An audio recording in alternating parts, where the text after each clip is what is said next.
गिबियावनो रायजो बड'लेण्ड खौरां नायगिरि गासिबो साफ्रोमबो रायजो राजाफोरखौ गिबियावनो बरायग्रोनानै लाबाय। बे समाव आं बाक्सा जिल्ला सालबारि महकुमानि बेन्दोङाव थानाय रुपहि बाजारनि साखाथियाव बाथौ थानसालि दङ। बे थानसालियाव फैगौ से कातिखौ नोजोर बोनानै खुंनो लानाय जिथु फोरबो, बेनि सायाव आं माखासे मानि बाथ्रा मिथिनो होननानै फैदों, नुजाथिफैदों। बे समाव आं खुंफुं आफादनि आफादगिरिनिफ्राय आं माखासे मानि बाथ्राखौ मिथिनो लागोन। गिबियावनो बरायग्रोनानै लाबाय।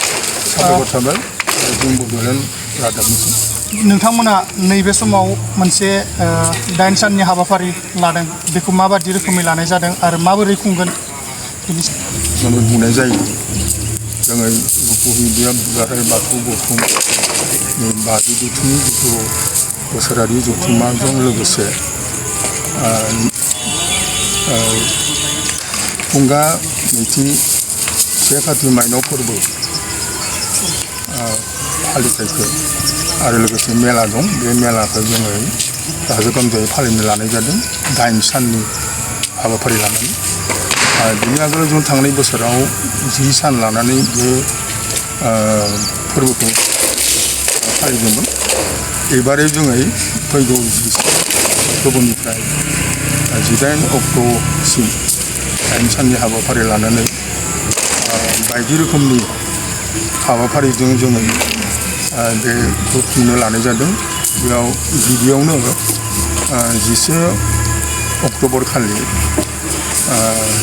थारमाने जिथु फुंनि समावथ' बाथौखौ थारगोन जोंहा जोंनि गुरु पान्द्रा बसुमतारी बिथाङा, आरो लोगोसे मोनाबिलियाव जिथु हारिमु मोनाबिलि, बे हारिमु मोनाबिलिखौ बेखेवगोन कामेस्वर बर' बिथां ससियेल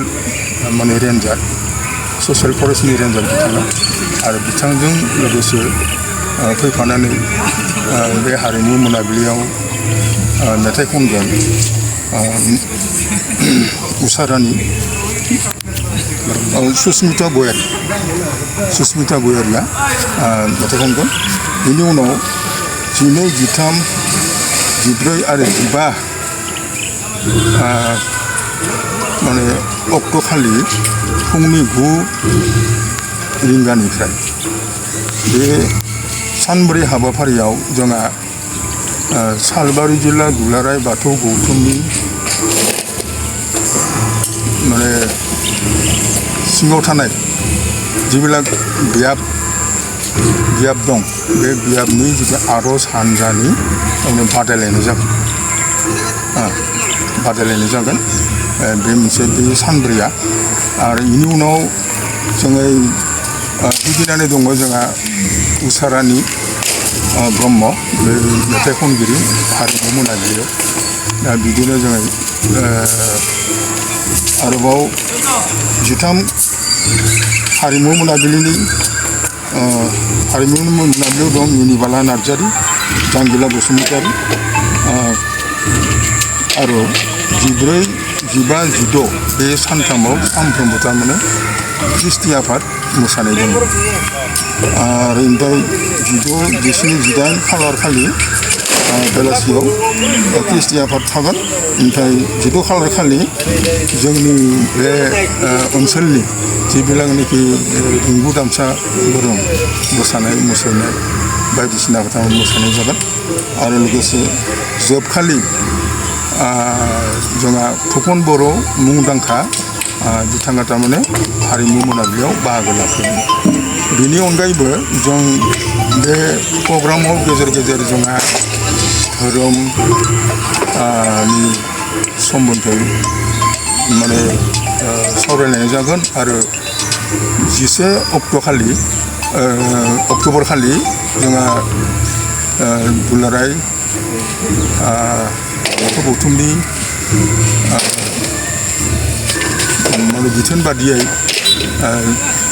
सालबारि जिल्ला दुलाराय बाथौ गौथुमनि बेन्दोङाव थानाय दौरि सेमिनार जागोन। बेयाव जोंहा बाहागो लाफैगोन जोंनि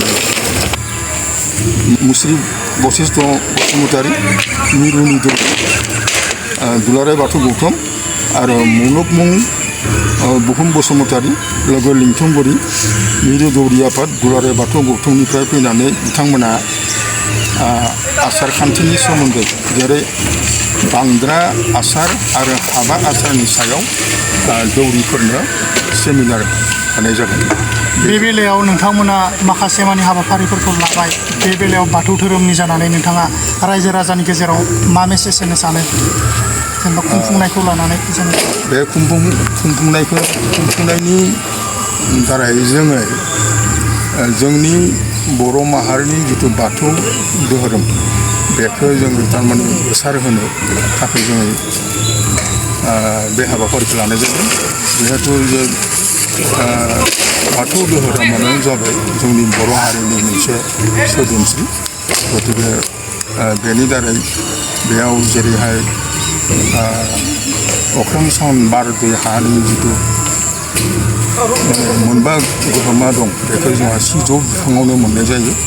बेनि थाखाय जों बेखौ जोंनि बाथौआरि सुबुंफोरनो बेखौ माने मोजाङै मिथिहोनो थाखाय जों बेखौ लानाय जादों। दा बेखिनियानो आरो नोंथांमोना जे फोरबो खुंदोंमोन बे समाव गोबां माखासे सुबुंफोरा नायफैदोंमोन। एबार बेलायाव माबादि जागोन होननानै नोंथांमोना आसा थियो? एबारबो जोङो बेखौनो सानदों जे थांनाय बोसोराव जेरैहाय मानसिनि जिथु लैहोर फैनानै दै बाना रखम माने जोंनि बे फिल्डआव जादोंमोन। गतिके जों एबारबो बे बोसोरावबो बिदिनो हयथ' लैहोर फैनानै जोंनि बे जायगायाव माने रायजो राजाफोरा बेखौ जोंखौ माने माबागोन होननानै जों सानो आरो। मोसानाय बादायलायनायबो लादों होननानै बे समाव मोसाखावरि बिथांमोनखौ माबोरै खावलायहरनो सानो? थारमाने जोंहा जिहेतु हारिमु मोनाबिलिबो थाबाय आरो जोंनि आर'ज हान्जाबो थाबाय। बेनि अनगायैबो 14, 15, 16 खालार खालि सानफ्रोमबो मोसानाय बादायलायनाय थागोन आरो जों बेखौ इतिमध्य जों थारमाने प्रग्रामाव होफानाय जादों आरो जौनाय हरनाय जादों। दा गासैबो जाहाथे फैनानै लैहोर जिबिलानोखि ओनसोलाव बा गुबुन जायगायाव मोसाखावरि दं बिथांमोना माने गोसो होनानै बा गोसो मोदोम होनानै बा जाय बिलानोखि गोसो गुदुं माने मोसाखावरि बिथांमोना फैनानै हेफाजाब होफैगोन होननानै जोङो खावलायनाय जाबाय। बान्था हिसाबै मा थागोन? राङारि माने बान्था हिसाबै जोङो राङारि अनसुंथाइखौ होनाय जादों। जेरैहाय जिथु दहायनो बुंलांनाय जिथु आर'ज हान्जा जिल्लानि जिथु बियाबनि आर'ज हान्जानोबो जोङो बिदिनो थारमाने राङारि बान्थाखौ होनाय जागोन आरो जिथु मोसाखावरि बिथांमोननोबो बादायलायनायाव थारमाने राङारि बान्थाखौ होनाय जागोन। दा सेथि नैथि आरो थुलुंगा बान्थाया थागोन आरोखि।